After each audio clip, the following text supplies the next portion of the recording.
বিইআরসির আশ্বাসে LPG cylinder সরবরাহ ও বিক্রি বন্ধের সিদ্ধান্ত প্রত্যাহার হয়েছে। তবে এখনো খুলনায় স্বাভাবিক হয়নি এলপিজি গ্যাসের সংকট।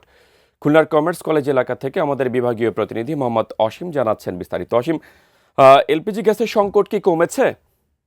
সংকট কিন্তু আরো বেড়েছে। খুলনায় যে সমস্ত ভোক্তা পর্যায়ে যে সমস্ত দোকানগুলো রয়েছে তা কিন্তু একেবারেই গ্যাস শূন্য রয়েছে। আমি যেখানে আছি কমার্স কলেজ এলাকায়, এখানে কিন্তু এই দোকানে শুধুমাত্র খালি এলপিজি গ্যাসের যে বোতলগুলো রয়েছে সেগুলো রয়েছে, একটি গ্যাসও এই দোকানটিতে নেই। এই একই অবস্থা বিভাগীয় শহর এই খুলনা জুড়ে সব জায়গায়। ব্যবসায়ীরা বলেছেন যে তারা কিন্তু আমি যেখানে আছি কমার্স কলেজ এলাকায়, এখানে কিন্তু এই দোকানে শুধুমাত্র খালি এলপিজি গ্যাসের যে বোতলগুলো রয়েছে সেগুলো রয়েছে, একটি গ্যাসও এই দোকানটিতে নেই। এই একই অবস্থা বিভাগীয় শহর খুলনা জুড়ে সব জায়গায়। ব্যবসায়ীরা বলেছেন যে তারা কিন্তু কোম্পানির কাছে এখনো পর্যন্ত ঘুরেছি আমরা গ্যাসের জন্য, কিন্তু ভোক্তারা যারা রয়েছেন তারা কিন্তু বিভিন্ন দোকান ঘুরেও কিন্তু একটি গ্যাস পাচ্ছে না, যে কারণে তাদের যে কাজ অর্থাৎ রান্না বাড়ার যে কাজ, দৈনিক যে খাবারের বিষয়টিও কিন্তু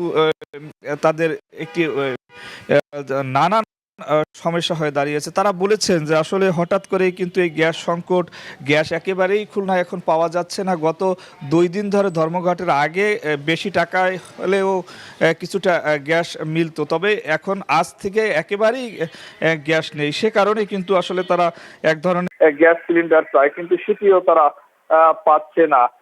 আসলে ব্যবসায়ীরা বলছেন যে আসলে তাদেরও কিছু করার নাই, কারণ হচ্ছে যে তারা চাহিদা দিয়েছে কোম্পানির কাছে, কোম্পানি গ্যাস না দিলে তারা ভোক্তা পর্যায়ে তাদের কিন্তু গ্যাস সরবরাহ করতে পারবে না। আসলে সব মিলিয়ে মেহেদী ধর্মঘট প্রত্যাহারের পর হাহাকার আরো বাড়ছে গ্যাসের, তবে কমেনি এখন পর্যন্ত। আমার কাছে আপাতত এই ছিল খুলনা থেকে গ্যাস সংকটের সর্বশেষ খবর।